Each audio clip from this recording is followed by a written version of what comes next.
Primera, muy gráficas, ¿no? Hay en todo este relato que nos haces algo del orden de eso que Mullmann llamaba la reinterpretación analítica, ¿no? Es decir, como los símbolos efectivamente reintroducimos una serie de contenidos que en ocasiones son radicalmente distintos a aquellos que anteriormente habitaban, ¿no? Que es lo que permite que el símbolo se convierta también en símbolo de resistencia, ¿no? Creo que ahí hay una cosa muy interesante desde el punto de vista simbólico. No me queda ninguna duda de que estamos trabajando en términos, digamos, de un ámbito conceptual que corresponde más a la antropología castoriano. Y en ese contexto es donde yo quería primero una observación. Creo que todo esto puede tomar sentido, puede cobrar otro sentido si lo introducimos en un contexto que es, por ejemplo, el de la religiosidad popular, ¿no? Que, digamos, los diferentes símbolos en la religiosidad popular son manejados de otra manera que en las formas, digamos, de la iglesia jerárquica, ¿no? Decía por ahí alguna tesis, como en la religiosidad popular, pues, se juega más, la urdimbre del milagro está en la vida cotidiana, ¿no? Lo milagroso es que se viva, lo milagroso es que alguien se cure, lo milagroso no es esa intervención sobrenatural, sino lo milagroso va apareciendo perfectamente entretejido en lo cotidiano, ¿no? Ese contexto nos permitiría, creo yo, empezar a retomar otra cuestión que yo diría resulta igualmente importante, ¿no? Independientemente del espacio del lugar, diríamos, profundamente heterónomo de la religión, creo que no podemos, digamos, diría yo, reducir este tipo de fenómenos a un aspecto estrictamente religioso. Yo creo que efectivamente estaríamos hablando de una de las formas de expresión, ¿sí? Expresión alienada, podríamos plantearlo, etcétera, etcétera. Sin embargo, expresión también de la acción política, ¿no? Y una expresión que en este caso, en medio de la burla, en medio de todo esto, mostró por lo menos durante un cierto periodo y en cierto tipo de contextos, cierta eficacia que, digamos, de alguna manera permitió la expresión de un colectivo que estaba ahí y que yo subrayaría, un colectivo que estaba en una situación de zozobra tremenda, ¿no? Una zozobra después de ver no solamente la finalidad del movimiento derrotada, sino lastimados por la tortura, lastimados por una condición realmente lamentable, ¿no? Y que encuentran, digamos, en esta burla de repente se empieza a convertir ese símbolo en, digamos, el lugar en donde converge el colectivo, en donde el colectivo se objetiva a través del símbolo, ¿no? Entonces, yo digo, veamos algo más que religión en todo esto, ¿no? Tendríamos que ver, sí, una figura linda, pero también un proceso que iría mucho más allá de esa forma, digamos, clásica de tomar las religiones como el espacio como el espacio simplemente alienado, sino reconozcamos ahí precisamente esas dinámicas que nos permitirían, digamos, describir la situación del movimiento como una situación que nos podría llevar a otro tipo de expresiones de esa acción política o de esas dimensiones políticas. Esto me parece que por qué retomar esto, entonces no hablar de religiosidad popular, sino hablar, por ejemplo, retomo, ¿quién me ayuda a decir cosas nuevas, digamos, yo aquí veo una creación de un juego creativo. No hay que, el juego no es una palabra que podría ser peyorativa, no. Yo aquí veo una creación que sí está ligado con totalmente con lo que planteas, con una, digamos, con una cuestión, digamos, de acción política en el sentido de una libertad. Es una libertad humana de poner en duda nada menos que una de las figuras, imagínense, el Santo Niño. Y además Santo Niño tan irreverente como un practicadero. O sea, imagínense, esa es la imagen tiempo las barricadas, lo que la gente más le parecía glorioso, ¿me entiendes? O sea, reflotar, o sea, a la gente fuera del lago, para ellos eran mentiras, el tiempo las barricadas eran una cosa, un esperpento, ¿no? Y bueno, circular por la ciudad era bastante difícil, ¿no? Entonces, en ese aspecto a mí me parece que es una reivindicación, o sea, la figura no tiene un poco rápido, pero la escritura es reivindica ese momento de la agua en su plena esencia y pone a un barricadero ya, Santo Domingo popularmente sobre una basura. Pues eso tiene que ver con la religión. Entonces tiene razón. O sea, están utilizando, pero están precisamente, a mí me parece que esa parte creativa, no saben de qué agarrarse en ese momento, están en la desesperación, o sea, estamos hablando del 2006, están en toda esa desesperación. Entonces ahí me aparece esta cosa de la libertad, y a mí me parece precisamente un momento en contra de la economía, en el sentido de que no, frente a la noción de la religión, ¿verdad? Que diría que es tallada, no hagan nada, no hagan novelas, etc. Nada. Aquí agarramos y viene ahorita el día de la Candelaria y vamos, se les despierta. Luego se les cae el 20 de la Candelaria y ahora vamos a y le ponen, ¿verdad? Le ponen su ¿cómo se llama? O sea, ahí agarraron los que tenían en su casa, ¿no? Pero eso no es algo transformante. O sea, yo asistía al bautizo de otra sesión, bautizo de Santo donde era una sesión también de una acogida de otros propósitos, y quiero aclarar que no es nada más concepto del frente de razón, o sea, el frente, pero estaban, yo después hice entrevistas con gente, o sea, que no se puede ver, ¿entiendes? Como del frente, o sea, es un sector mucho, ¿cómo se llama? Emocional de ciertas tendencias más adelante. Los dos, otra familia, igual, no es una familia más. No es una familia, una yo asistiría a contar a una que hay una dimensión política. Hubo un campamento en el centro de la ciudad en 2007 de Santo Domingo, un proyecto que a pesar de la represión, había organizado otro plantón, entonces ponen por el campamento. Una pregunta que tú dices que es muy importante, bueno, se va a convertir en un símbolo, se va a institucionalizar, es un nuevo punto. Claro, no es un nuevo punto. Puede ser que eso todavía falta, puede convertirse en un nuevo símbolo de la lucha, pero no es un. O sea, por ejemplo, a mí cuando me venían a leer, usted me reza aquí, me decían que sí, pero porque le estaban mencionando, y la verdad que se decía, no, el frente fue todavía no es necesario, yo estoy hablando de que se desarrolla símbolo de ese proceso, de esa experiencia religiosa. Pero por eso estoy permitida que el imaginario es, o sea, no es un imaginario nada más instituido. En este caso, por eso es instituido y desinstituido y la bendecida, ¿no? Y le piden a cosas a Dios, tienen nuevas nociones de esa complejidad. Que cuestionan la significación del tiempo. Dios es el que te da y el otro te la compite. De hecho, la religiosidad puede entrar en hermosos días. Pero ahora, ¿por qué retomo esta cuestión? Puede ser reconocido por me parece interesante la revolución. Tú dices con respecto a si yo reglete de la pero podría tirar la idea de los pero lo que no, creo que no rompe el análisis es la idea de la transformación de las significaciones sociales y materiales que yo los grandes personajes. Estoy de acuerdo que a veces se habla de imaginario y socialidad.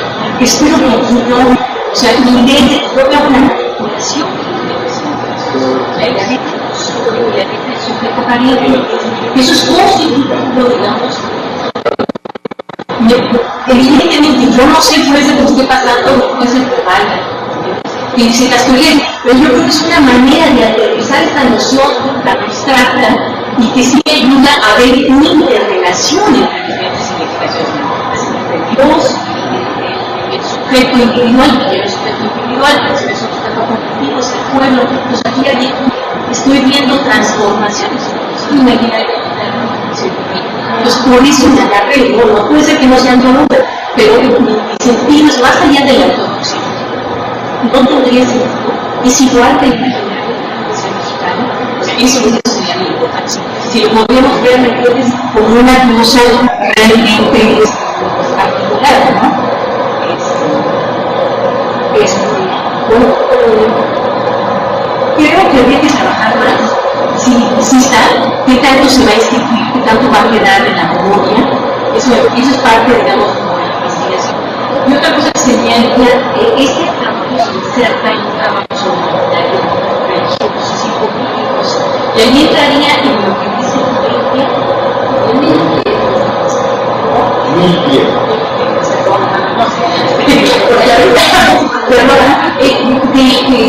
quiero meterme ahora precisamente en la transformación que sí de los zapatos, de los cuales también en las figuras sagradas, ¿verdad? Por lo que no se deben mencionar. Entre esas imágenes establecen los existencias, establecen los trabajos de fuera. Claro, sí, no, es evidentemente. A mí me parece interesante precisamente mostrar en aquello que supone más sagrado, lo que es más tabú, ¿verdad? Allí agarrarse esto. Ahora, voy a rectificar esto, estoy de acuerdo con la no sé cómo lo expresé. Estoy totalmente de acuerdo, digamos, ya no me parece interesante. No es expresión, ¿no? Pero que hubo imaginario, en ese contexto hubo imaginario radical, que este flujo de expresiones de los y se agarra de ese imaginario instituido que es el Santo Domingo o la Guadalupana, que la Guadalupana que siempre ha sido transformada, está ahí a la orden de todos los movimientos sociales, no hay movimiento que no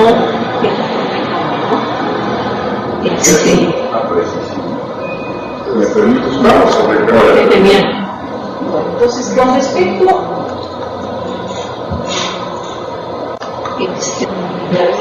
cuando tengo una familia,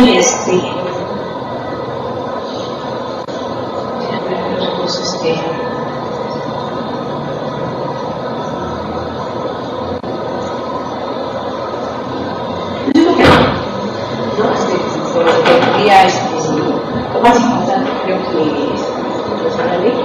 creo que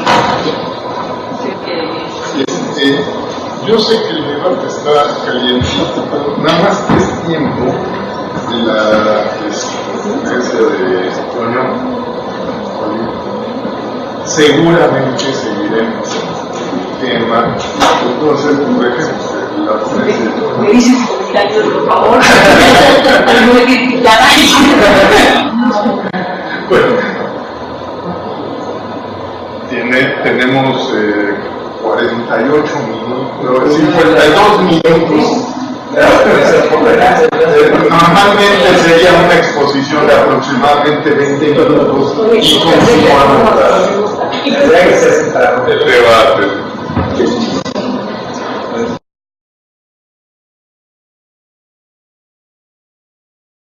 Bueno, yo voy a plantear una idea de símbolo de signos de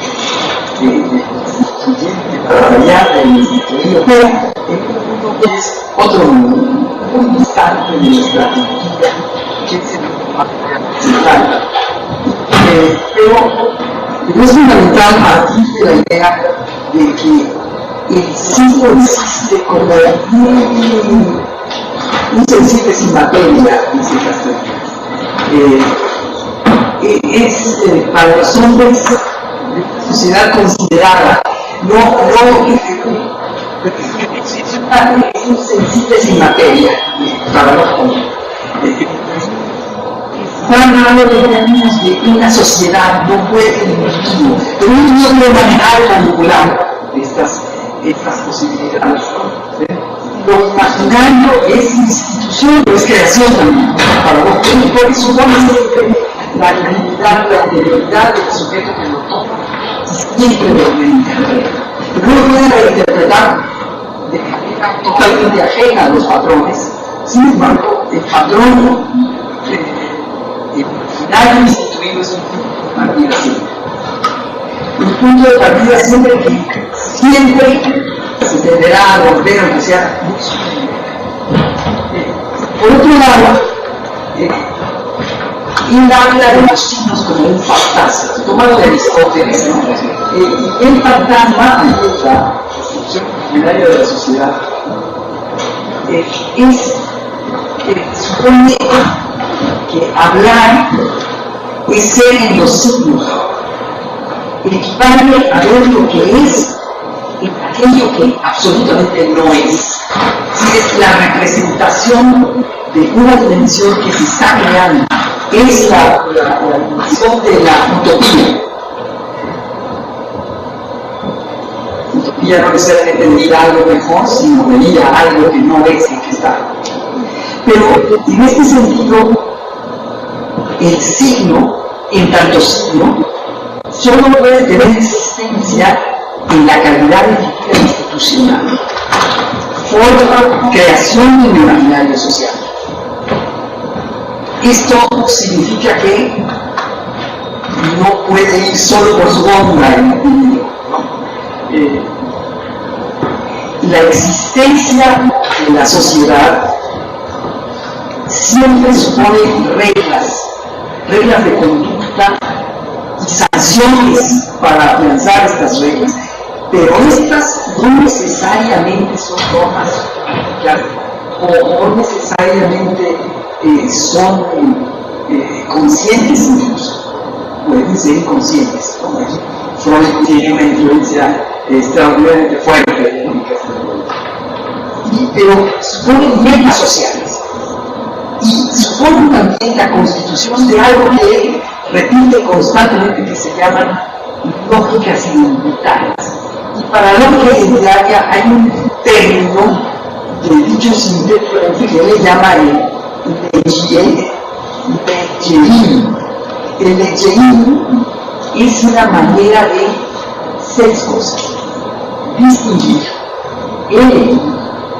poner, reunir, contar, decir, qué se cuenta, qué se dice, qué se pone, qué se distingue normalmente, y esta es una tendencia de formación de una especie de patrón que constituye lo imaginario. Ahora, yo voy a hablar de ciertos juegos sociales, de una lógica identitaria que forman ellos, como lo dice constantemente. Un término muy breve que se dice nuestras madres padres, pero la J es un posesivo de primera persona, en singular, tat, nuestro, que en estas lenguas, sobre todo en Central de Bachajón, de otros lugares, no de otros, dice es algo incluyente de todos. Habría formas no incluyentes. Entonces, en esta forma, nuestras madres padres, es como un término sagrado, estos son los ancestros, pero estos ancestros de repente, uno le dice a su papá, le dije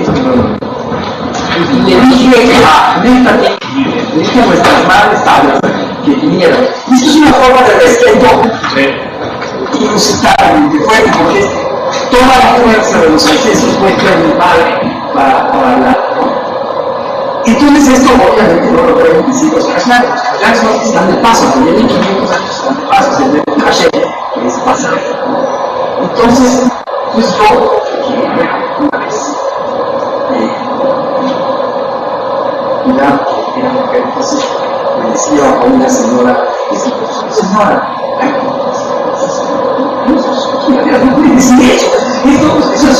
eso es perverso, eso es malo. Soy casada. Te puedo decir así. Es justo llamarse de esa manera. Es otro ejemplo. Por eso para nosotros no nos sentamos con el respeto. Bueno, se llama también hasta a Dios. Y ese encuentro, pero aquí es ¿quién es madre? Porque padre no se está casando. Esa es la otra categoría que aquí llamamos madre, que es madre religiosa. Entonces, como que hay un imaginario que de repente es radicalmente distinto.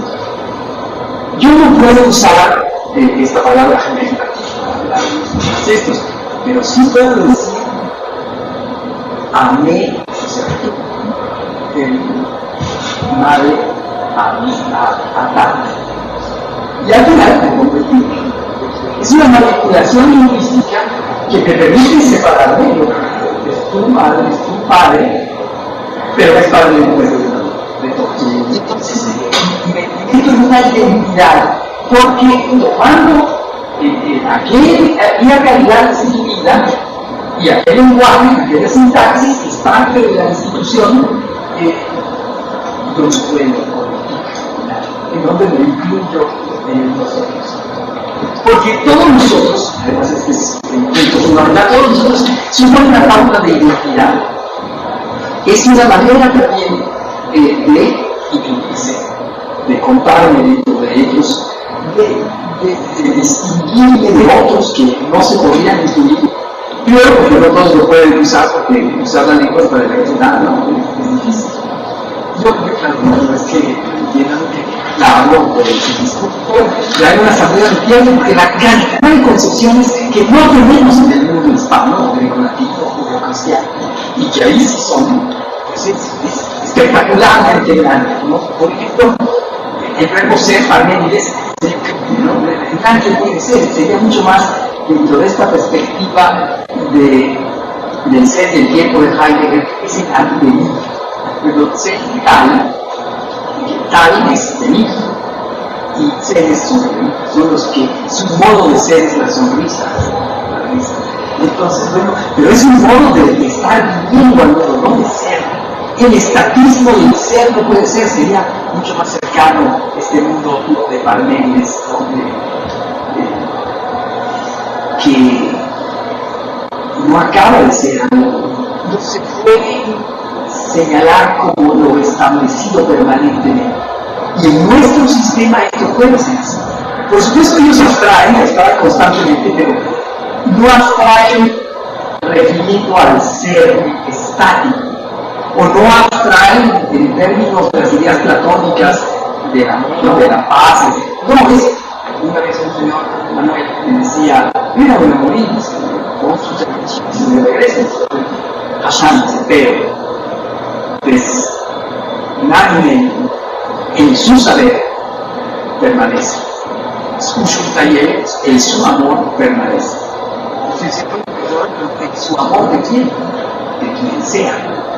Pero alguien tiene que ser amante. Si no, eso que ustedes dicen del amor no es cierto. Ustedes son los falsos, no es verdad. Lo que hay es el amor de alguien y ese tiene en esta ley modo de ser, no de estar junto de ese alguien que ama. Y por otro lado también, el su saber también es el saber de alguien. Porque además la inteligencia, porque el ejemplo de economía es radical, que se dice que lo toman en español. La cantidad de palabras para economía que no tenemos y son traducibles es una locura, ¿no? Dentro de esta misma idea del ser, que además es asesor de Marco, decía, es que como no tienen palabras para todo el español, es la ignorancia más brutal. Por ejemplo, coche de imagen, es el derecho a obligación, con quién es entrar, pero tengo que entrar porque traje algo en casa o traje algo en la organización. Y es juego. Juego porque nadie puede decir que esto es ya así. Juramos a que sea así. Lo planteamos así.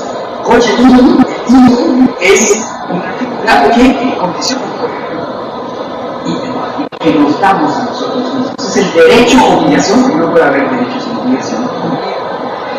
Son como partes de la misma manera, es el derecho a obligación que nos damos a nosotros mismos, subjetivamente. Partir es mi sobre mí nosotros. Coche, que se llama más que pero así es con tus palabras, tú quieres el solo, este reloj, tú quieres un reloj, solo. Bueno, nada de eso Sin embargo, vamos a jugar, que jugamos a que nosotros somos nadie sobre este universo, ni las piedras, ni los pájaros. Entonces, esta concepción, ¿cómo se traduciría eso al español? ¿Cómo se puede explicar? Es un imaginario, además muy instituido, muy gramaticalizado, pero que no tenemos en castellano, y que supone frecuentemente otras concepciones atrás. Esa imagen que una vez en clase nos decía el maestro Joel, es el poder, la capacidad de dominio. Cuando tomaron esas tierras de San Sebastián, 8 kilómetros hasta las fronteras, las fronteras del pueblo de Chilón, y vemos 100 kilómetros al norte y lo tomaron todo. Lo tomaron los 4 y vinieron sin ser salvavistas y nunca declararon. Pero aprovechando el movimiento y lo conservaron hasta hoy. Y además fue legal, por 10 años tomado con una fuerza que es como.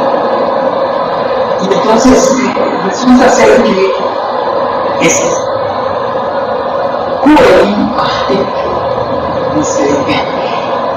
años a que tuvimos el poder, porque no se puede hablar del ser, así como una especie de juegos, y así decía que yo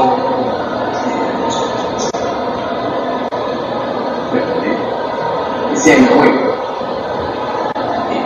En este sentido, Misiga dice, como lo dice, el juego más que es un concepto.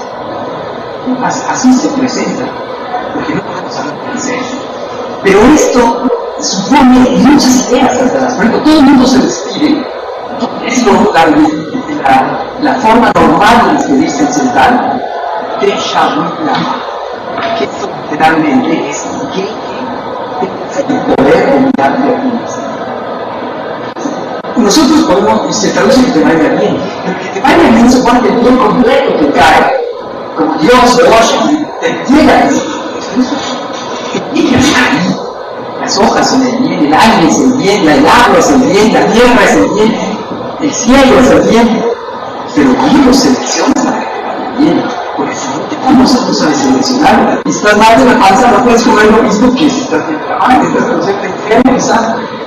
Y esto supone ser único en tu decisión. Y es la sabiduría, pero es el ser único, el único germinal, porque en las lenguas varias hay muchos únicos. Puede ser un único plano, puede ser un único que puede ser un único largo, puede ser un único ser humano, puede ser un único animal. Y este es un único que va a germinar. Convertido en muchos adjetivos, que hay una afinidad muy fuerte en las letras marcas para la conversión. Pero esto supone otra concepción. El bien que te dice ya está, no lo has visto, pero tienes que conocerte para tener acceso a ese bien de manera adecuada. Entonces, este es un instituyente que cuando se trabaja, sobre todo cuando se va a dar lugar, pues como dijo, la buena traducción pues muy padre también. Mataron a vecino. No existe eso. La presenté en febrero de 1965.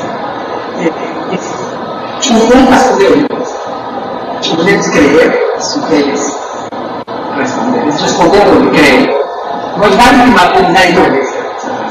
Sin embargo, la práctica, no es la práctica, la práctica es interpretable sociológicamente como mandar a vecino. Digamos que el presidente de la escuela manda que cambiar de techo y cita una asamblea. Y los que están de acuerdo, después de que la habla, dicen, claro, se moja el cuaderno y está encajado el cuaderno y cambia el cuaderno. Y otro argumento de otra manera, son imágenes, la cabeza de la palabra, que es el argumento, me parece que sería una traducción de la que vamos a hacer. Y otro dice, sí, no, que le has tenido que acabar, ¿no? Está aquí un poco dentro de la unidad fuera, y además, bueno, muchas cosas, ¿no? Están bien hablando a los tipos, pero los que no están de acuerdo con ellos, igual ellos pueden decir, tú no hablas, ¿no? Cuando ese habla, ya se tiene que ya estamos de acuerdo. Hay que decir, ¿cómo este tipo de patriarca calla a todo el mundo? No, pues está muy claro, ya no hay que argumentar, ya, el que faltaba de hablar, ya, porque es palabra común. Dice, bueno, no es palabra común, es obedece la palabra de la comunidad. No. Ustedes me llaman Antonio. La palabra de la comunidad no es la palabra. Una vez que hay consenso, obedecemos a Dios.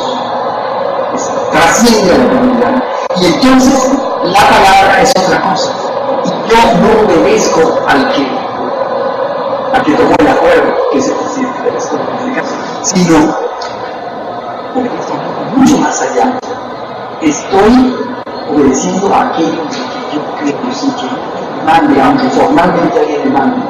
Es decir, que la descripción de las prácticas frecuentemente, ignorando la dinámica instituyente de lo simbólico, puede ser incluso contraria a las prácticas mismas, porque la concepción con la que se interpreta por la cultura la práctica no corresponde a la realidad de la práctica, y lo que Jesús tradujo fue la práctica, no la palabra, no el símbolo que está más allá, que se decía al principio, es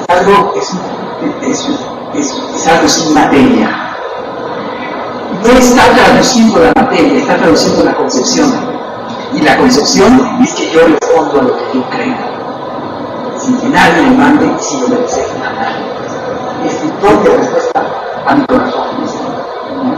En este sentido, pues, es tan difícil interpretar, cuando incluso la interpretación de las prácticas, y por eso es una aberración que un antropólogo pretenda estudiar con una sociedad indígena sin la lengua. Me parece que las prácticas incluso están reinterpretadas por la realidad instituyente de la concepción que la gente tiene. Instituida e instituyente. Bueno, también que ya estoy en los 20 minutos.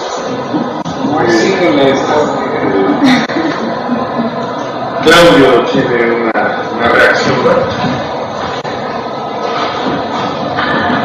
A lo mejor el programa funciona como el aguafiesta de la institución, pero estamos en una mesa que debería recordar la pertinencia de Castoriadis en el siglo XXI.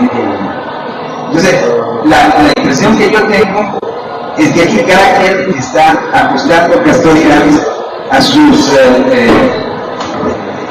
huertas de conocimiento, lo cual podría estar bien, es más, debería de ser así, pero debería de ser tomando en serio al presidente de Castoriadis.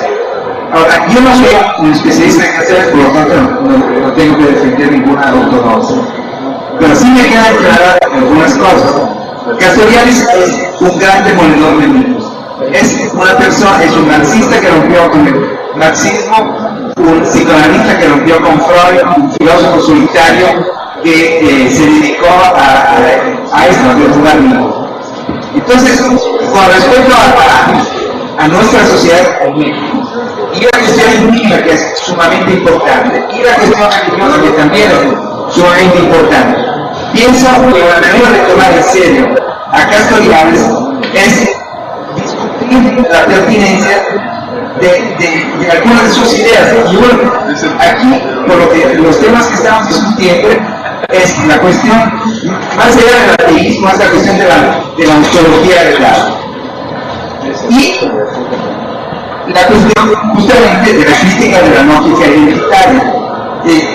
Rafa tiene en su página de Skype una frase que me encanta de Castoriadis que dice: la identidad es la muerte, ¿no?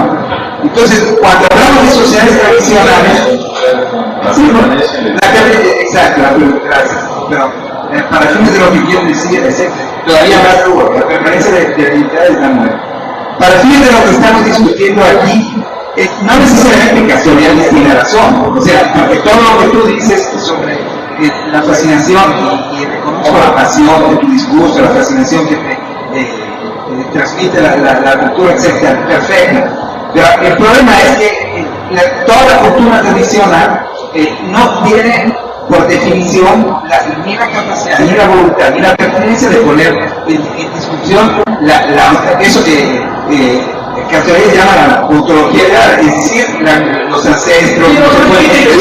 Espérame, eso no tiene importancia, pero sí lo interesante es discutir. No te diciendo que Castoriadis tiene razón. Estamos viendo la pertinencia de Castoriadis, pues discutamos. O sea, no secta los pueblos indígenas, porque no solo secta, están los toparas que se llaman a sí mismos, son respetados y por lo tanto, eso implica, como todas las culturas tradicionales, que nosotros no somos petroleros, ¿no? O sea, eso es una cosa que hay que discutir. No podemos ya hacer la apología del punto indígena, tenemos que ver y no podemos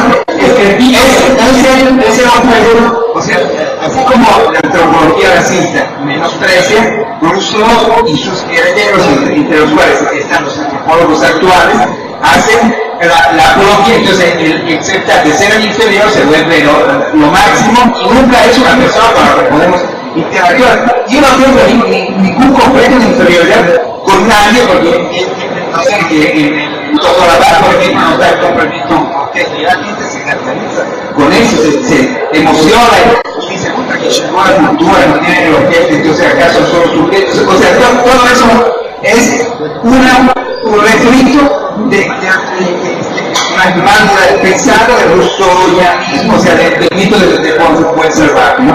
Y lo que tenemos que hacer aquí es ver, bueno, la etología de la podemos tirar toda la basura. Yo no estoy diciendo que sí, estoy diciendo que es lo que tenemos que discutir. O sea, las culturas tradicionales y la dimensión religiosa, ni siquiera es pertinente tanto me parece lo del ateísmo, porque o sea, Castoriadis ni siquiera es ateo, que no se pone el problema, sino se pone en otro lugar, ¿no?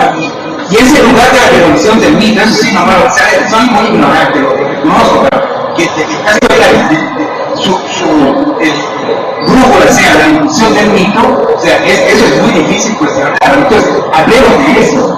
O sea, es pertinente esta idea de Castoriadis, es pertinente que las sociedades tradicionales sean sociedades de opresión, como dice Castoriadis, o no es pertinente.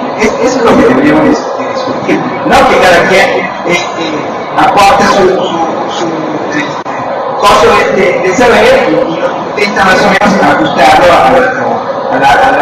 dos o tres palabras. Que si una crítica se le puede hacer a Castoriadis es como también Lacan parece que inventó 789 términos oscuros y luego los manejó en los institutos también de la ciencia.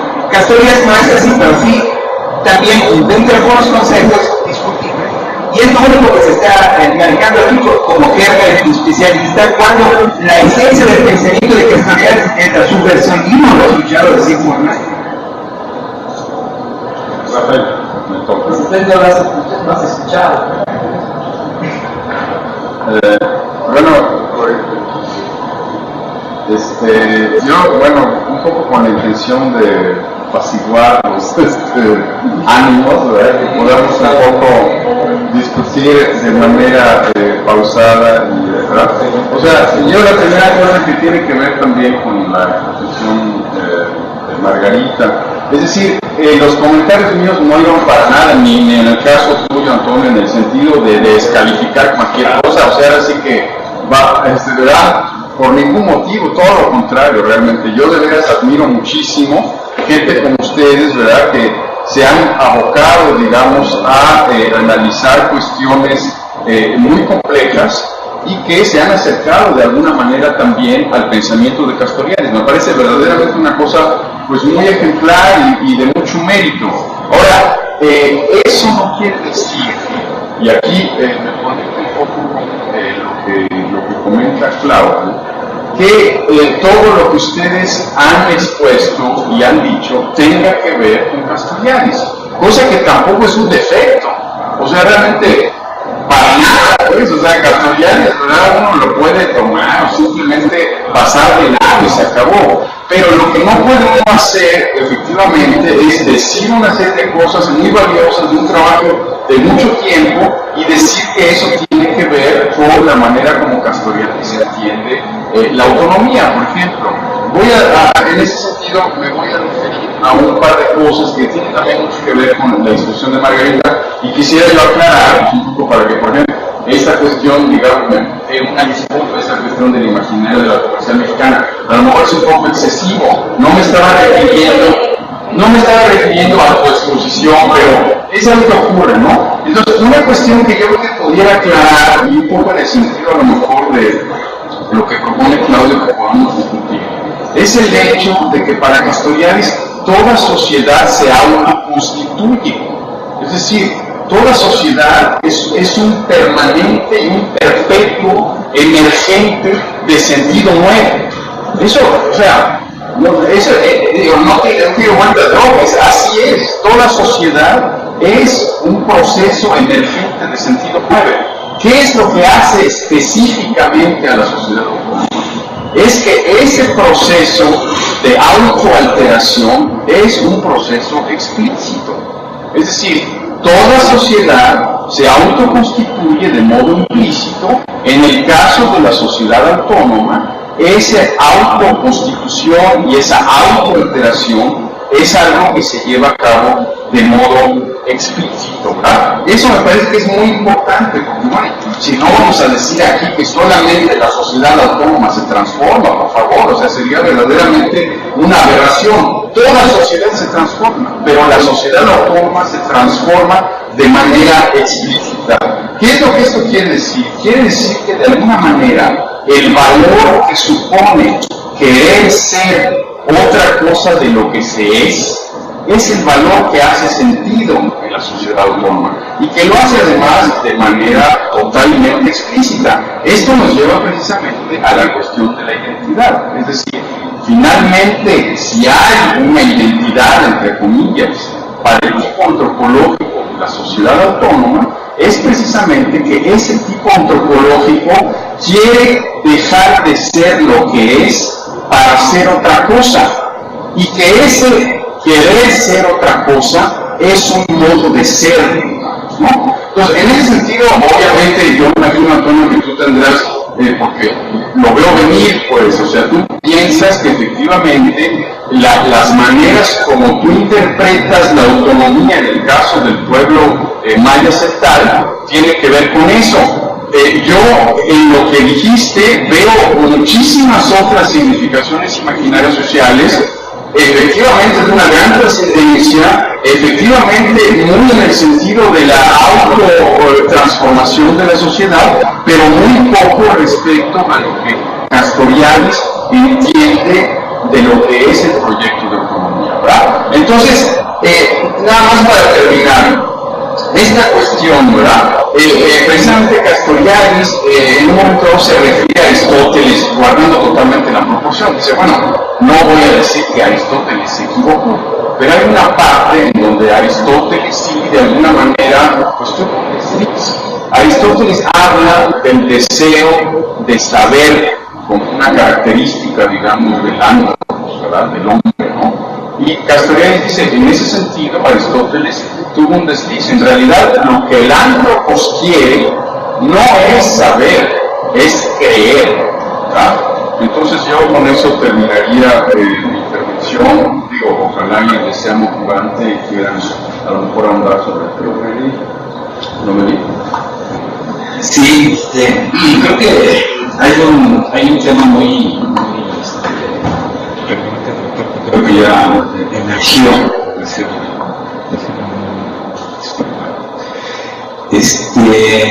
Evidentemente muchas de las cosas que nombramos vienen de lo que Castoriadis en realidad, ¿no? Que eso viene, y particularmente cuando estamos hablando de esta entidad que decimos sociedades tradicionales, porque ya también se mencionó en distintos momentos, estamos utilizando esa alma. Yo en lo personal y por la convivencia que he tenido a cabo de muchos años, pues esa de tradición me cuesta mucho trabajo entenderlo ya. Yo ya no sé qué es tradicional, pero sí entiendo el matiz en el cual se inscribe, porque normalmente se quiere decir, hay una sociedad no tradicional y una sociedad tradicional, y normalmente se sitúa a esas sociedades que no son, pues no está igual, ¿no? Por decirle algo. Pero yo creo que esa sociedad también es nuestra, esa sociedad somos de alguna manera. Entonces, quitémonos un poco la idea de sociedad tradicional para referirnos a las poblaciones indígenas, a los descendientes, eso que también indígena nos lleva un problema muy serio, ¿verdad? Cuando lo mencionamos. Y aquí, este valor, porque entonces viene el asunto. de lo que Rafael menciona, Rafael Miranda, que es que el proyecto autónomo de una sociedad es como lo hace explícito. Yo no trataba de mencionar a José Antonio Paoli, veo una manera explícita de hacer autonomía, de construir autonomía, de estar en ese proceso.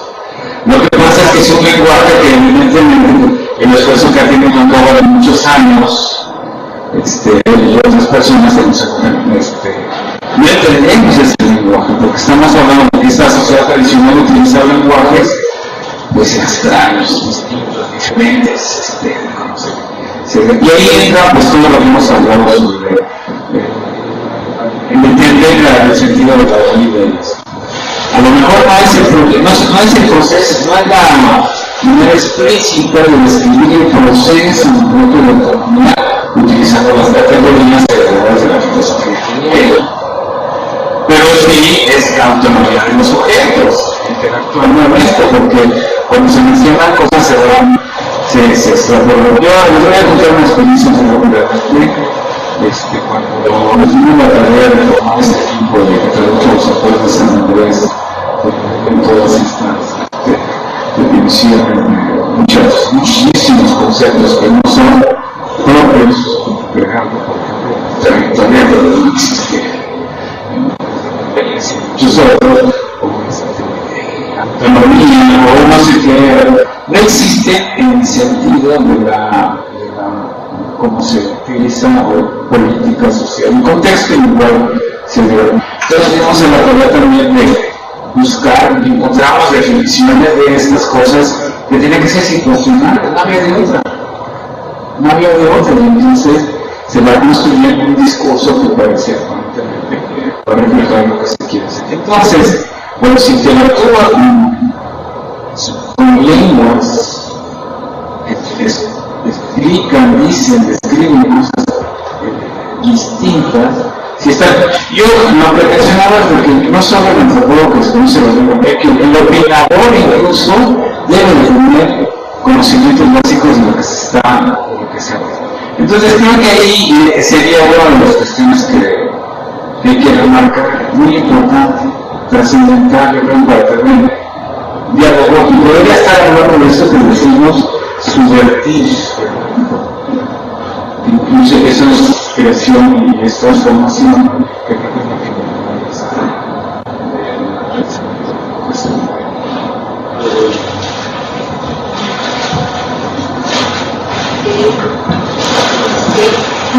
no me quedó claro cuál sería el argumento que tú tendrías que me permitiera qué es lo que este lenguaje de los metales, no sé si dado que ellos tienen un tipo de simbólico, un universo simbólico específico donde se plasma en este lenguaje, entonces si ellos tendrían una capacidad mayor a un trabajo, o sea, me cuesta trabajo pensar que hay una sociedad, digamos, porque todas las sociedades tendrían zonas de autonomismo. Entonces, creo yo que ellos tienen las suyas como nosotros tenemos otras. Entonces, ¿por qué? Yo digo, ¿cómo? Me cuesta mucho trabajo llegar a pensar por qué ellos tendrían una capacidad mayor, dado ese lenguaje de esa construcción para tener una experiencia. Eso, esa parte,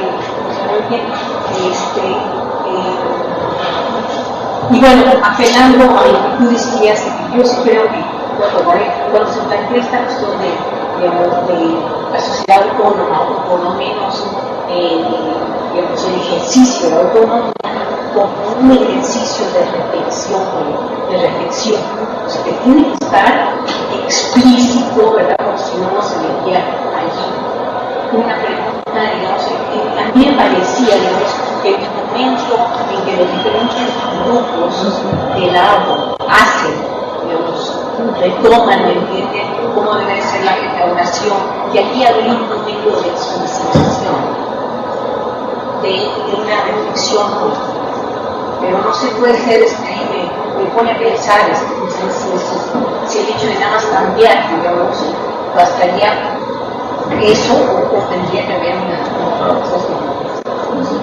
Bueno, esta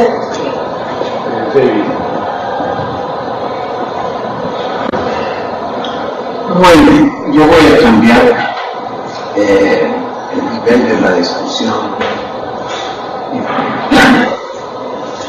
El espíritu del primer comentario de Claudio. Autonomía. ¿Para quién? Cualquier puede declararse autónomo. Cualquier persona, cualquier colección de personas, sociedad. La relación de autonomía, de esta autodeclaración de autonomía y la entidad de la cual es parte, es fundamental en la definición del significado de autonomía. El significado de autonomía cambió en 1991 para un grupo de gente que no se limitó a grupos ubicados geográficamente confiables, pero ciertamente ellos fueron la chispa. El significado de autonomía cambió para muchos otros que se asocian a los eventos que pasaron allá. Pero yo me preguntaría, con base, obviamente no estuve con tu conversación, con tu presentación, pero sí con la discusión, yo me preguntaría si la autonomía del movimiento urbano de 2006 en Oaxaca tiene el mismo significado y logró la misma, a la luz de la historia, logró el mismo significado histórico en torno a la sociedad del cual el APO era parte, o eso, no sé, creo que es un debate, eso era. Entonces, yo lo que quiero plantear es, y eso tiene que ver mucho con el concepto y la vigencia, o la forma de hacer vigente el pensamiento, según lo entiendo yo, de lo que estamos discutiendo. Porque hoy en día podríamos preguntar, los obreros de la empresa llantera en Guadalajara constituyen un movimiento autónomo. Podríamos discutirlo, de hecho lo hemos hecho, lo hacemos, pero más pertinente en términos de lo que habla, porque este es ausente de este seminario, nadie está planteando experiencias obreras en este seminario, y yo plantearía la experiencia argentina en este sentido, pero es relevante porque ayer escuchamos una presentación de Mezcal del grupo en Jalisco, y yo planteé el problema muy en base de cambio en Sonora. Yo planteo, no me gustaría plantear, porque yo creo que hay una necesidad de una discusión de cuál es el grado de autonomía y su relación con la entidad donde está, que le da la capacidad del grupo declarándose autónomo de tener la capacidad de realmente ejercer esta autonomía y le da no solamente la posibilidad, sino la legitimidad frente a la entidad de la cual es parte. Yo lo planteo como pregunta.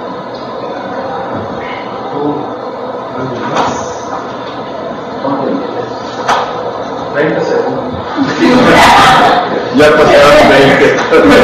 10 minutos.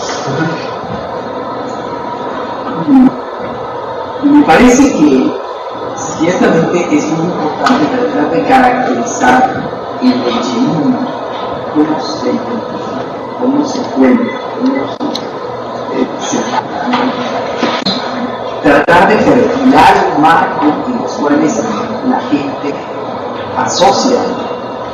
Sin esto, prácticamente, en términos de casualidad, es imposible de ello. Ahora, yo estoy tratando de señalar algunos mecanismos fundamentales de una postura que una gran crítica, por cierto, que se plantea, por ejemplo, más desde un punto de vista que podría parecerse a Heráclito que a Parménides. Y lo puedo reivindicar mucho más de lo que reivindican. Y que para ellos está muy claro que eso de decir así es, así se siente, así se escucha, así ha sido, así lo plantean los ancestros. Porque constantemente la gente le ayuda a los ancestros. Yo quisiera mostrarles, lo tengo aquí, pero los documentos del Comité de Derechos Humanos, puramente indígenas, ya no me acuerdo de ideas. Entonces, está muy claro que esto lo dirían nuestros ancestros y esto es prácticamente de delincuente. Y lo conviven en central. Esto está muy mal. Obligar a la hija a que se case con quien no quiere es un delito. Bueno, hay una crítica sistemática, ya no digamos de la gente que sale, pero además son mucho más críticos que nosotros porque duele a la gente que diga que esas tradiciones no cambian, pero porque estas personas precisamente se plantean el cambio permanente, el ser al estilo permanente, está creando cosas de la y esto es una dinámica permanentemente instituyente, pero esto no significa que no tengan un estilo que no podrían vivir. Es decir, por ejemplo, el norte, el sur, el este y el oeste siempre se trazan con base en donde está el individuo. Si ustedes ven aquí el concepto de la distancia, tiene que partir de un punto central. Consideramos que el norte está de acá para allá, es porque estamos suponiendo que se va para allá. Es decir, supone siempre al sujeto individuo que entra en conexión. Y bueno, si la gente ignorante piensa que no tiene estructuras de cambio, la gran mayoría ignora la cultura. Eso no queda claro. Pero esto que digo es cierto, y además, que no es casualidad es esto. Bueno, lo siento, pero lo que estoy diciendo es claramente una interpretación desde casualidades, que si yo lo estudié antes, pero al leer a casualidades me parece que entra perfectamente bien. Y ahora, estos conceptos de autonomía, no estamos hablando de una teoría de la autonomía, estamos hablando de acciones específicas. Kilómetros cuadrados de tierra, de idealización del territorio, que no empezó en 94. Por ejemplo, en San Andrés, Sacanchen, de los pobres, en 1974, 20 años antes, les anunciaron que se tenían que ir. Bueno, ahí en San Andrés fueron los diálogos. Fue muy emblemático. El día de Santo Patrono se fueron todos. Y el que no se fue se murió. Todo se resistió. Y todos los ranchos latinos se acabaron. Chutes compraron la tierra, más decentes. Dentro de usted, y pagaron decorosamente. Y en Bachacán, ahí, simplemente, y en Canucos de un campo de vista, y en Chamula de un campo de vista. Es decir, son estructuras, porque esta tierra es de nuestros ancestros, pero la recuperación también por eso es sustituyente. Y porque ve que era la arrogancia brutal de los hacendados, todos se fueron. A mí me tocó ver que en un velorio llegaron los principales a acompañar a las 4 personas que llegaban en el cadáver y quedaban en el sentado. Estos son los principales indígenas. Pero claro, esto ha cambiado. Hicieron cambiar la estructura, que no tienen un proyecto económico para responder al neoliberalismo, está clarísimo, no lo tienen. pero el que tiene un proyecto cultural y que ha liderado su tierra, también que es instituyente. Y ahí, yo creo que para Castilla sería perfecto instituyente, con base en un proceso tradicional, romper las tradiciones. Y la vez que se han ocupado un día de la realidad, se entrar a querer ser hacendado como de análisis. Imposible. Eso es un proceso transformador y autonómico, profundamente. Me parece que se puede describir desde el punto de vista de contar, señalar, distinguir, en términos y que esto es un hecho peculiar, pero sí, es un hecho peculiar que normalmente casi nadie se mete a entender. La iglesia, las ONGs, ¿cuántos de ellos se han metido a la lengua para interpretar? Muy poquitos. En todas las ONGs de San Cristóbal, no creo que haya más de 5 gentes que se han metido a la lengua. Es un número absolutamente. Porque les parece que son seres que no tienen alternativa, que no tienen discurso, que no tienen sentido. Y me parece que estamos ante un profundo racismo del Estado Nacional, asumido también por las ONGs que creen que los van a ir a salvar, que creen que están enseñando. Claro que hay cosas que pueden aprender, pero no se plantean que pueden aprender algo de aquellos que están ahí. ¿Por qué tiene tanta sentido? ¿Por qué es ineficiente sus modos de plantear lo institucional, lo instituyente? Me parece que tienen sus elementos. Y bueno, si Carlos Lenger nos exageró en su planteamiento, yo creo que es su subjetividad. La idea de subjetividad es una idea profundamente revolucionaria en la cultura topográfica que se parece mucho a Solcita Central de la Universidad. Yo he trabajado en Guatemala en torno de valores y formas de apreciación en distintas lenguas como quiché, sin hablar, sin gente que la habla a partir de los trabajos digitales y se parecen mucho. Son estructuras prácticamente muy simétricas, pero también dan posibilidades de grandes transformaciones porque son hechos diferentes.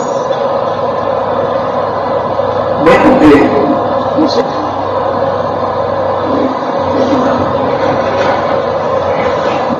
No sé si hay alguna otra intervención. Creo que es un debate que se queda en suspenso. Los puntos no, es muy curioso porque el día de ayer empezamos con la problemática de la institucionalización y la resistencia a la institucionalización que suponía la primera solución, hablando sobre la temática de la disolución del socialismo y la idea de obra institucional, ¿no? Curiosamente, hoy terminamos con una idea, es precisamente esta cuestión de cómo eventualmente en algunas culturas de mayas, vamos, en algunos pueblos mayas, uno de los elementos que podían estar presentes sería la institucionalización del instituto, ¿no? Esta especie de institucionalización del instituyente que al mismo tiempo lo traía Calibás el día de ayer, ¿no?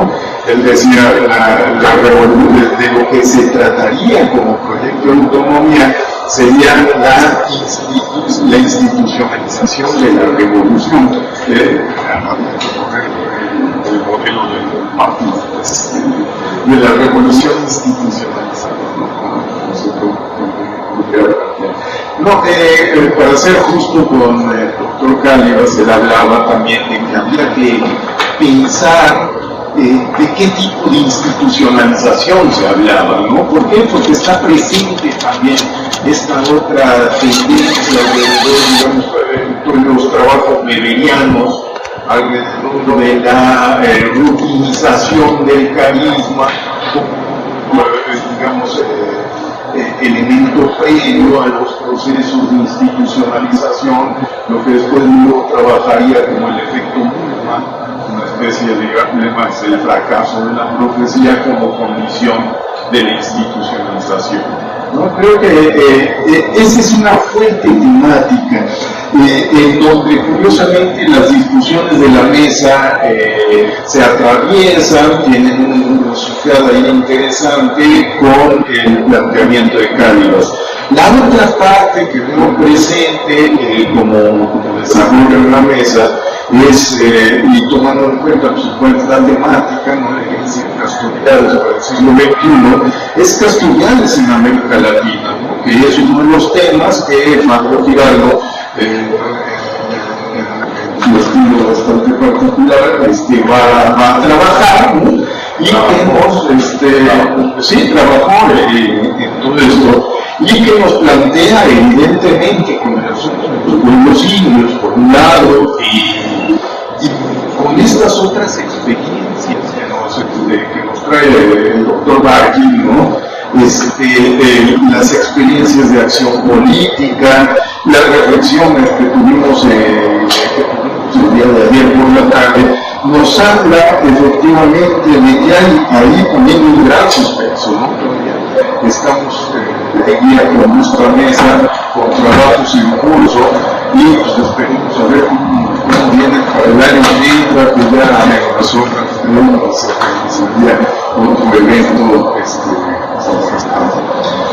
Estamos sobre el tiempo. A ver, nada más Claudio, porque se supone que también es coordinador de la mesa, aunque renunció a esto desde ayer. Esa es la filosofía. Yo reconozco esta respuesta que para uno, efectivamente, ese sí está a tono con el tema de la mesa.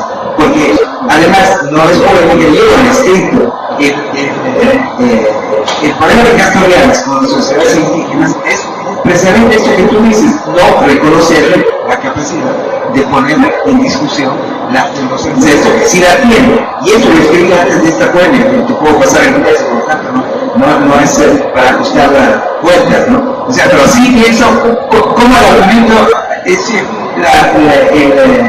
la posición de Castoriadis efectivamente es eurocéntrica, pero es un eurocentrismo muy sofisticado, y merece una crítica muy sofisticada. Que tiene que tomar en cuenta que esta argumentación de la escasa capacidad de cuestionamiento de la tradición por parte de esos pueblos, no sé cómo llamarlo, aclarar siendo innombrables, porque indígena es una categoría colonial, indio es una categoría, etcétera, etcétera. Todas son categorías coloniales, ¿no? Pero esos pueblos centrales, yo también he estado en Guatemala y acompañando a situaciones muy difíciles, y he visto la capacidad de autocuestionamiento que tienen, pero de eso hay que hablar. No, yo cuestiono la tendencia que tienen muchos antropólogos a enfocarse en una apología idealista de esas culturas, sin tomar en cuenta que esas culturas, exactamente como la nuestra, así como la nuestra es una cultura de opresión instalada en la heteronomía, también lo son. Ninguna cultura es la neta de autonomía. Y para terminar con lo que decía David, la autonomía, ningún grupo, ninguna lucha en particular tiene el monopolio de la autonomía. Eso sí son autónomos. La autonomía no es un partido, no es un ideal filosófico, no es una teoría política, es un horizonte de lucha. Y es como, en ese sentido, se parece para mí a lo que decía Galeano sobre la utopía, que dice, la utopía, dice, uno la busca aquí, está allá. ¿Para qué sirve? Para caminar, ¿no? Es una parte, no estoy diciendo mal, pero más o menos, ¿no? Que la autonomía sirve para caminar, es un valor, es un sentido, un valor de lucha. Así es, por lo tanto, todas las luchas sociales tienen elementos autónomos y elementos heterónomos. Y no se puede verificar así, de buena saber que esos sí son autónomos. Pero sí creo que Castoriadis sí nos ayuda a no hacer un nihilismo ingenuo. Me disculpo por haberme entrevistado, pero también obviamente uno reivindica acompañar la lucha zapatista, etcétera, etcétera.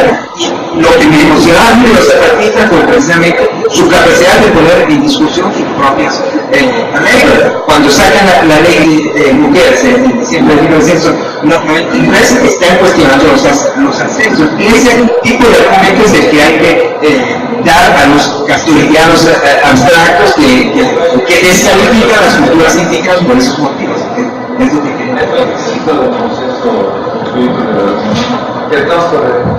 Bueno, no, yo no sé, me pongo la palabra porque es una cuestión más bien es una moción de orden. Si tenemos el tiempo encima, lastimosamente tenemos ya una actividad que se va a llevar a cabo aquí en este espacio. Se va a poner un audio que nos mandó Christophe Premar sobre las ciencias sociales y Castoriadis, ¿verdad? Lo mandó desde Estocolmo, entonces realmente se me hace así como que no pasaron. Entonces estaríamos cerrando. Yo la verdad hacía un título muy estrictamente de coordinador general, ¿verdad? Me gustaría pensar que este tipo de temáticas las pudiéramos retomar a lo largo del año lectivo que se abre, ¿verdad? De la Cátedra Interinstitucional Cornel Castoriadis.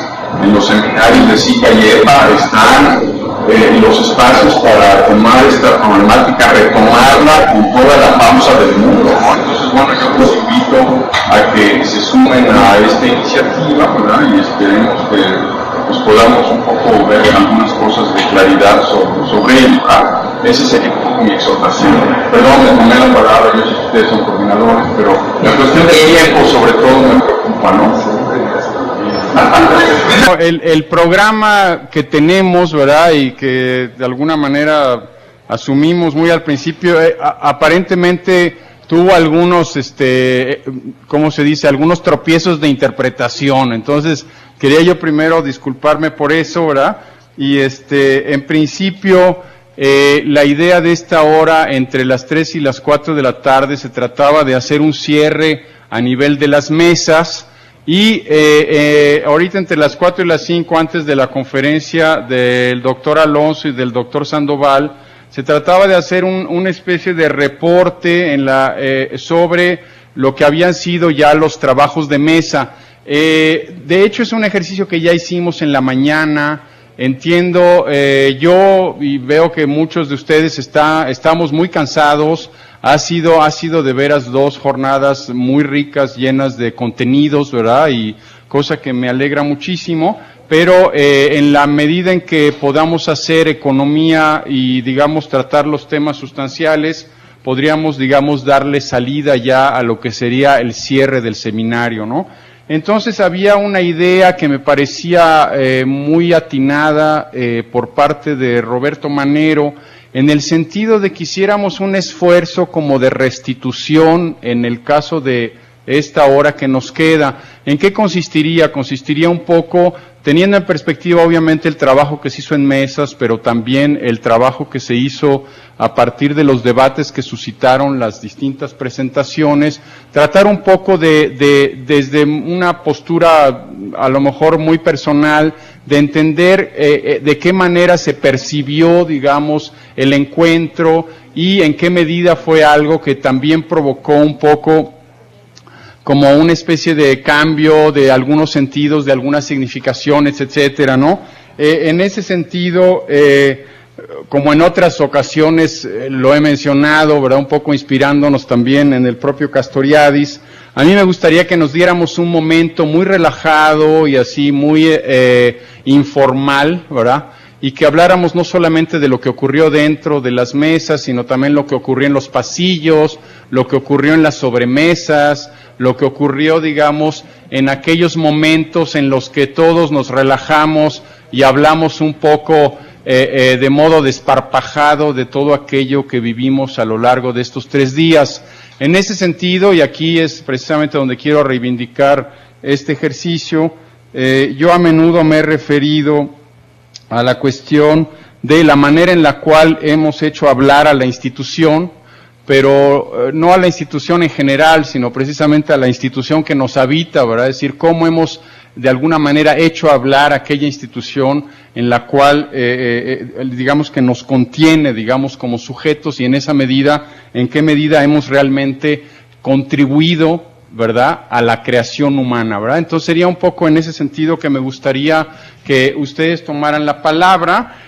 Antes de que entráramos en eso, yo quiero también en el sentido de restituir, ¿verdad?, y de asumir la corresponsabilidad y, digamos, también el reconocimiento recíproco, me gustaría dar algunos agradecimientos, ¿verdad?, independientemente de que eventualmente se podría hacer durante la clausura del evento, pero quería yo ya de una vez ir dando ese reconocimiento. Me gustaría hacer un reconocimiento público a Carlos Cruz, que es el técnico que nos ha estado ayudando con el tema de las videoconferencias, ¿verdad?, las transmisiones, etcétera. Orlando García, ¿verdad?, también.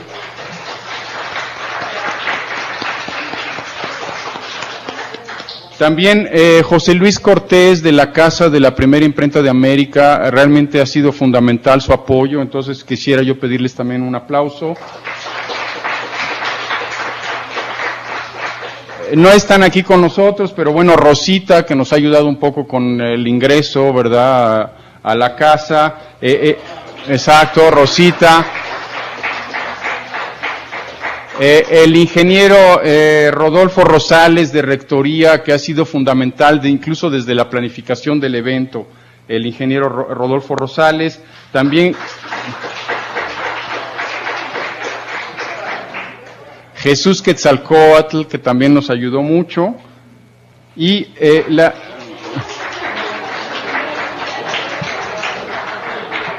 y también, digamos, hay también personas que están aquí presentes que fueron también verdaderamente de una ayuda impresionante. Las voy a citar a todas y al final hacemos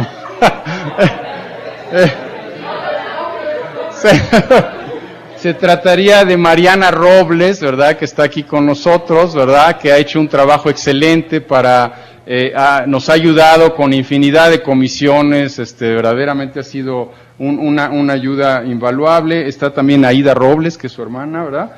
Está también Vero Gil, ¿verdad? Y está también Tania, el apellido Dávila, Tania Dávila, y también Adriana Soto, y también de alguna manera otros colegas y amigos, ¿verdad?, de la UAM Xochimilco, que nos han apoyado, ¿verdad? También quisiera como de alguna manera que se hiciera un aplauso y un reconocimiento público de la ayuda que nos dieron, ¿verdad?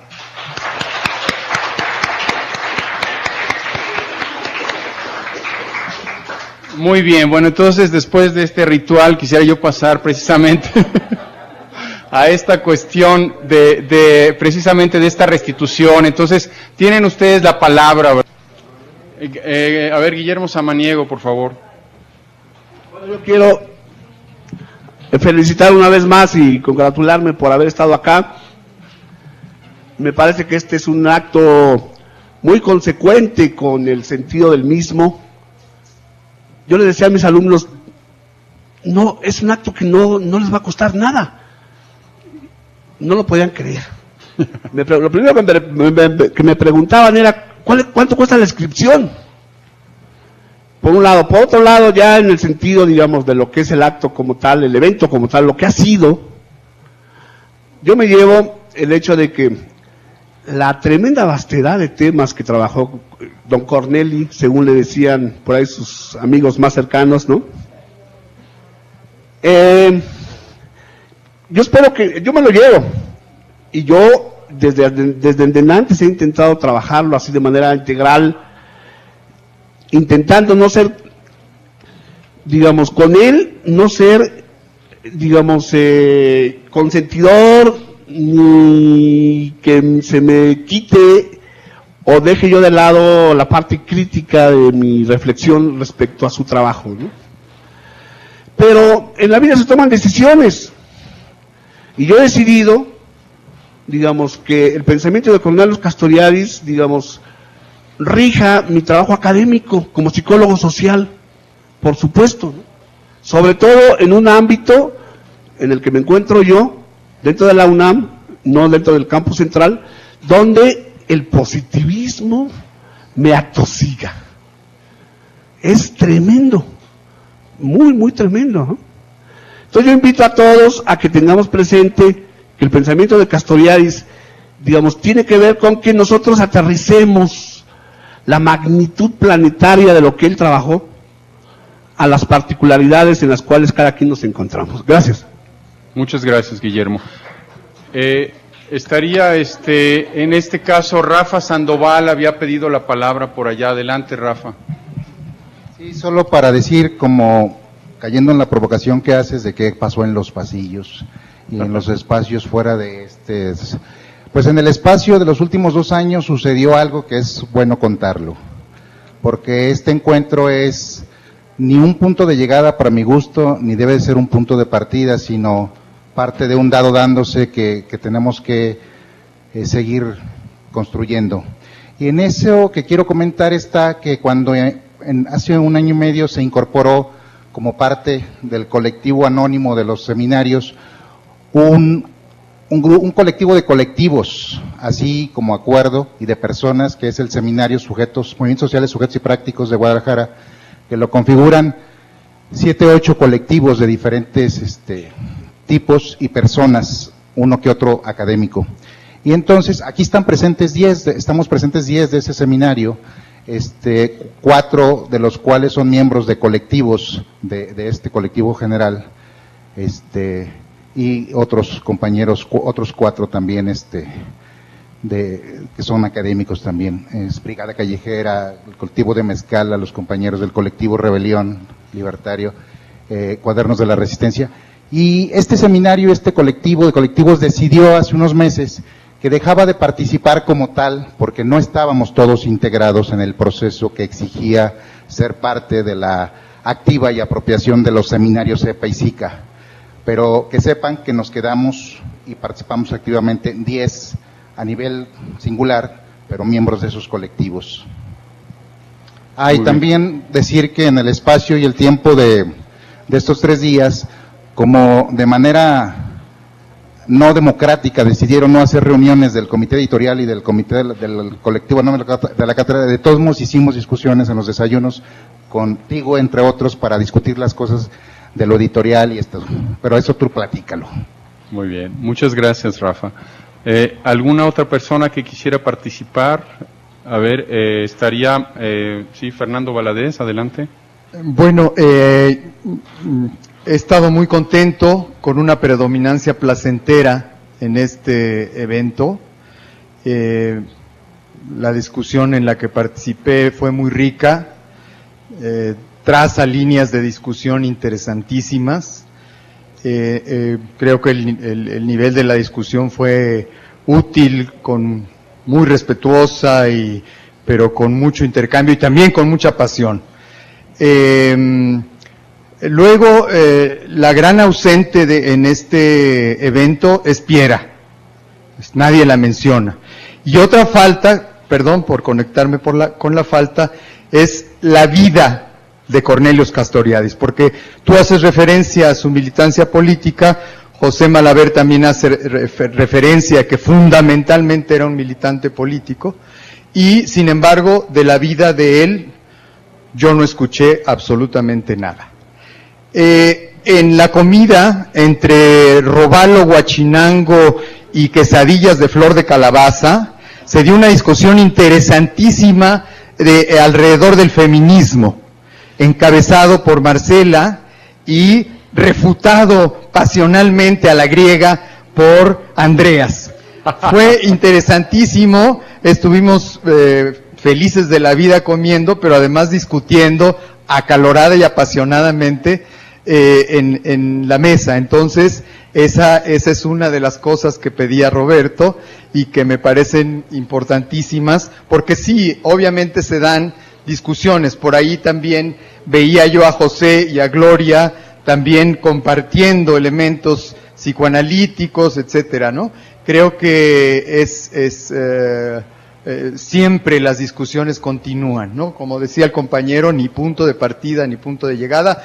Este es un pequeño alto en el camino que son fundamentales para la reflexión y que habría que seguir. Y a mí una de las cosas que me apasiona y me interesa mucho también discutir es la crítica marxista de Castoriadis. O sea, en dónde está, por qué se hacía y cuáles aceptamos, algunos, otros rechazamos, etcétera, ¿no? Yo creo que esa es una parte muy importante. Muy bien, muchas gracias, Fernando. Le daríamos la palabra entonces a Martín Reyes, por favor.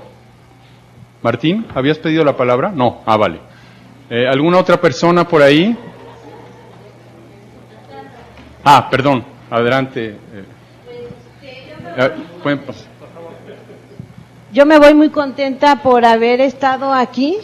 Creo que no hay muchos lugares donde se lleve a cabo, casi por lo general nada más escuchamos y ya, ¿verdad? Pero eso de poder compartir, de poder decirnos lo que cada quien sentía, yo creo que eso es lo más rico. Porque a veces cuando no estamos de acuerdo con algo y lo decimos, somos enemigos o somos culeros. Sin embargo, o las dos cosas. Sin embargo, a veces nosotros nos tenemos que ir hasta Guadalajara para entrar en estas discusiones, ¿no? Y sale muy caro. Aquí hay más gente. Yo creo que si nos diéramos más tiempo de hacer esto, de no solamente cada quien estar en sus trincheras, como académicos, como luchadores sociales, como lo que quieran cada quien llamarse, pues yo creo que eso nos facilitaría muchas más cosas, ¿no? Pues yo agradezco acá que se haya hecho. Muchas gracias, Elvira. Sí, a mí me gustaría también, retomar un poco esto que nos comenta Elvira, porque efectivamente yo cuando empecé a cranear, ¿verdad?, este encuentro y bueno, en los diálogos con los compañeros, los que participan en los seminarios, etcétera, siempre como que era todo de una manera bastante estructurada, como que era así una cosa que tenía que ocurrir de modo muy sistemático y muy encuadrado, ¿verdad? Y fue verdaderamente una agradable sorpresa ver que efectivamente, a pesar de que muchos de nosotros vivimos, digamos, en una cultura institucional eventualmente muy estricta y muy jerárquica, etcétera, pues hubo una gran apertura y una gran capacidad incluso pues de vivir la emergencia de los momentos que no estaban previstos, digamos, ¿no? Entonces eso es algo que me agrada de veras muchísimo. Siento yo que a pesar de lo incrédulo y de lo poco, digamos, optimista respecto a las posibilidades de que en el campo de la academia haya la posibilidad, digamos, de un compromiso con un proyecto social, eso sí realmente es algo que, pues sí lo modifiqué, la verdad, sí siento ahora mucho más que existe esa posibilidad, pues que desde la academia podemos también de alguna manera, haciendo un esfuerzo, ahora sí que de obra institucional, ¿verdad?, podemos lograr de alguna forma contribuir al proyecto de autonomía, ¿no? Entonces eso fue para mí y ahora me hizo mucho pensar la intervención de Elvira en ese sentido. ¿Alguna otra persona que quisiera participar por ahí? José Malaver. Como estamos hablando tranquilos, no, yo quiero, digamos, esta idea que lograron ustedes concretar, tiene raíces en el tiempo. Nosotros cuando conocimos el pensamiento de Castoriadis, organizamos una publicación en Colombia, tú ya la citaste, que se llamó Ensayo y Error, y tuvimos la idea de invitar a Castoriadis a Colombia para continuar ese ejercicio político. Porque la idea no es solamente Castoriadis como un pensador que hay que idealizarlo. Cuando tú hablabas de la vida de Castoriadis, es claro que Castoriadis, por ejemplo, no formó escuela, no es un pensador que formó la escuelita de doña Rita para seguirlo, es un pensador que trabajó unas ideas, las dejó abiertas, no para dejar discípulos, sino para abrir el pensamiento crítico. En ese sentido, a mi juicio, es la idea que hay que continuar, fortalecer, no dejar que el pensamiento crítico perezca. Y en ese sentido, pensaría yo que sería muy importante generalizar nuestro trabajo a Latinoamérica. Es decir, a mí me gustaría que esto no quedara aquí. Me gustaría, por ejemplo, que creáramos en Colombia otro encuentro, continuación de en otros países de Latinoamérica, y de pronto crear una red de trabajo que lo llamaríamos por la renovación del pensamiento crítico y trabajar conjuntamente pensando los problemas latinoamericanos. Muy bien. Muchas gracias, José. En ese sentido, a ver, perdón, sí, quería, es que la intervención de José me hizo mucho pensar muy al principio, ¿verdad? También es una referencia que yo hago a menudo, que es un poco chusco, ¿verdad? Es un poco una broma, ¿verdad? Pero, ¿se acuerdan ustedes? Hay un texto de Castoriadis donde él habla del pequeño clan freudiano inicial, ¿verdad? Y entonces se refiere a los discípulos de Freud y de alguna manera hace una referencia muy estrecha entre lo que sería la redacción del texto de Tótem y Tabú y lo que está ocurriendo al interior del grupo digamos, de los que van a ser un poco sus discípulos, ¿verdad? En este sentido yo muy a menudo me he referido, y ahorita lo que dice José me hizo pensar en eso, a esto de lo cual creo yo que nos hemos salvado afortunadamente en este encuentro, que sería, digamos, el pequeño clan castoridiano inicial, ¿verdad? O sea, nos hemos mantenido un poco al margen, lo cual me da de veras mucho gusto, ¿no? ¿Alguien más? Ricardo Bermeo. Sí, yo nada más para, pues compartir igual que los otros que me han precedido, el gusto de haber podido estar aquí con ustedes.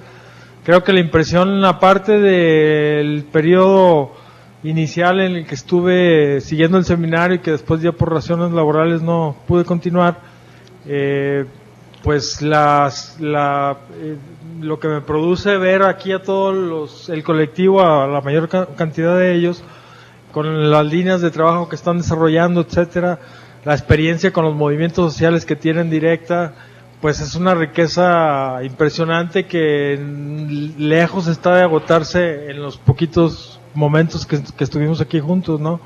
Por un lado, y por otro, la parte de Latinoamérica, pues lo mismo, ¿no? O incluso de Estados Unidos o de otros países, las ganas de irse a comer o a cenar para simplemente con Venezuela o con Colombia explorar mucho más a fondo lo que pueden transmitir más allá de las ponencias presentadas, pues no se me, creo que me voy a ir sin haberla logrado totalmente realizar, ¿no?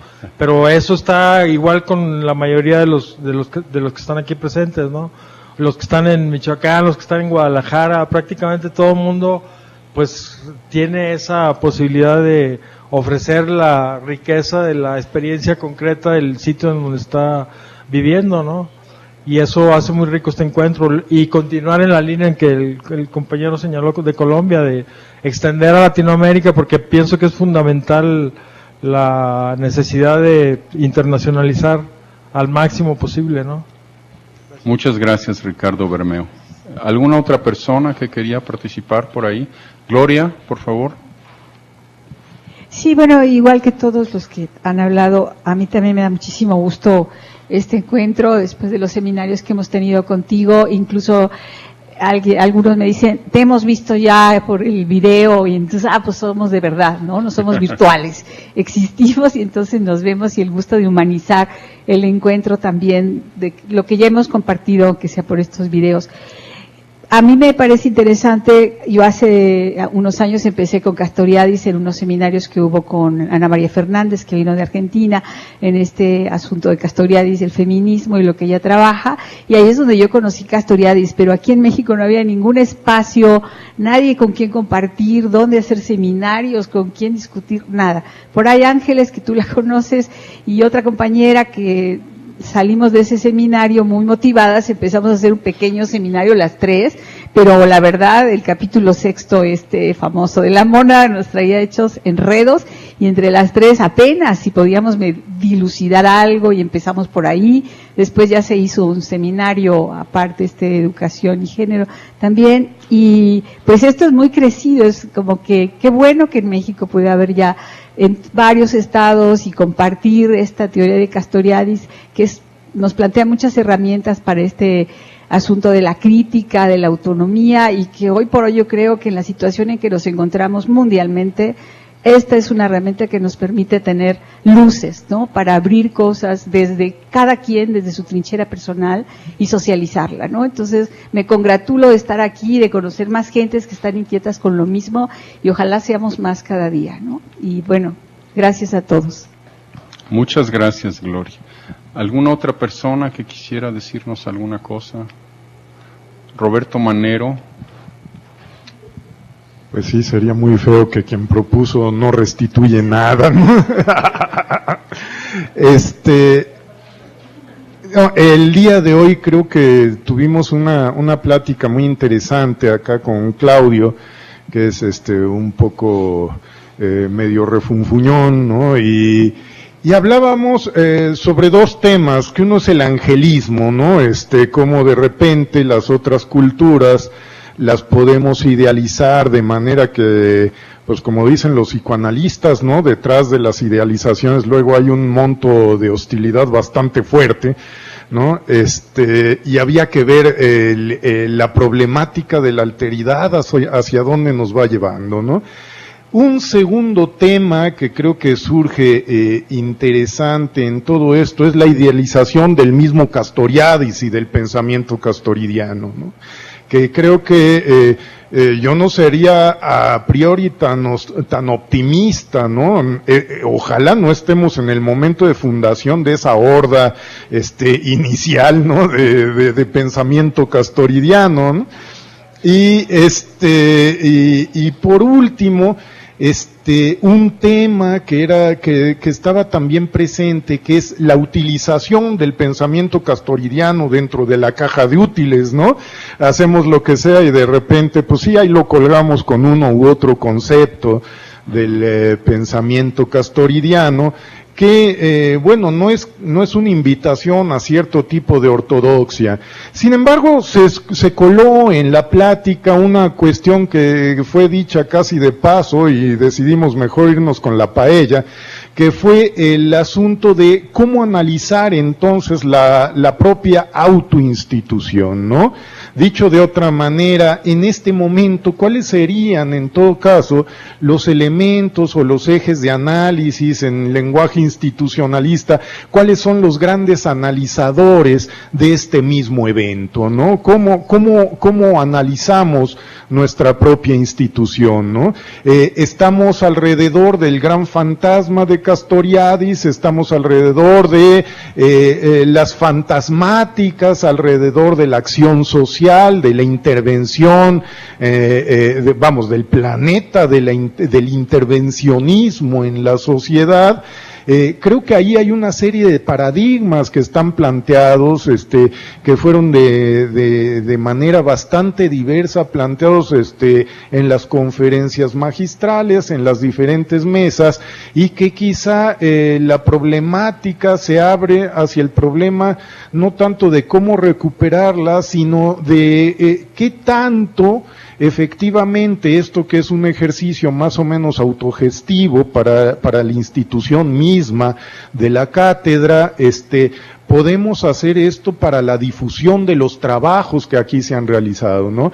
Creo que todos compartimos la idea de que ha sido un espacio rico, de que ha sido un espacio con discusiones importantes, y que en todo caso sería una tristeza que no pudiéramos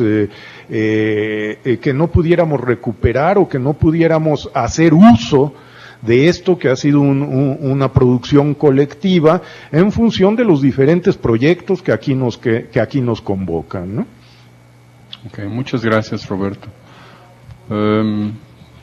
¿Alguna otra persona que quisiera intervenir? Guillermo. Sí, aquí hemos estado diferentes instituciones, veamos la posibilidad de conjuntar esfuerzos, ¿no? Cómo esas instituciones heterónomas, de ellas podemos lograr quiénes, digamos, la posibilidad de concretar, si no te entendí mal, digamos, la publicación de lo aquí dicho, ¿no? Claro. Sí, muy bien. En ese sentido hemos tenido ya unas pláticas, algunas dentro de, digamos, reuniones formales, otras un poco también en el pasillo, y eso está más o menos en curso. Más o menos les comento muy rápido, la idea que tenemos es que haya dos tipos de publicación, una que sería una publicación impresa, que involucra, digamos, arbitraje, y que sería parcialmente financiada por una o dos o tres de las instituciones o de los establecimientos convocantes de la cátedra, y luego haríamos meteríamos en la red, ¿verdad? Subiríamos a la red lo que serían las memorias de este encuentro, que sería prácticamente todos los materiales. Obviamente, para tener acceso a una u otra, pues habría necesariamente que ajustarse un poco a los acuerdos que tendríamos. Para el caso de la publicación impresa, pasaría por un comité de arbitraje. Para el caso de la publicación electrónica que se subiría a la red, ahí se establecerían una serie de criterios mínimos que yo les haría llegar a aquellos que fueron ponentes. Probablemente la semana que entra, pienso yo que podría estar en condiciones de enviarles cuáles son exactamente los criterios para los artículos, ¿verdad? Y con el comité editorial me estaría yo reuniendo para ver cuál va a ser la dinámica, cuáles artículos, digamos, se propondrían para la publicación impresa, cuáles para la publicación electrónica, y la idea sería que todos los ponentes, incluso aquellos que no han mandado su esquema de soporte para su exposición, me hicieran llegar los originales de acuerdo con los criterios antes de el fin de enero, ¿verdad? Sería esa, digamos, el plazo que nos estaríamos poniendo, ¿no? Aprovecho de una vez en ese sentido. Tenemos ya en este momento 22 inscritos en el seminario SICA, ¿verdad? El seminario que va a iniciar, digamos, en principio en noviembre. También ahí yo voy a mantenerlos informados sobre cuáles van a ser las modalidades, en qué fechas nos vamos a reunir, etcétera, etcétera. Estamos siempre abiertos a nuevos candidatos que quieran participar presencial o virtualmente en ese seminario. El seminario EPA ya tiene dos sesiones programadas para este año, o eventualmente una en noviembre y la otra en enero. Nos van a presentar sus trabajos y sus experiencias de ejercicio de la autonomía un colectivo de Buenos Aires que se llama Incluir, y un colectivo en Roma que es un colectivo que ha trabajado en cuestiones urbanas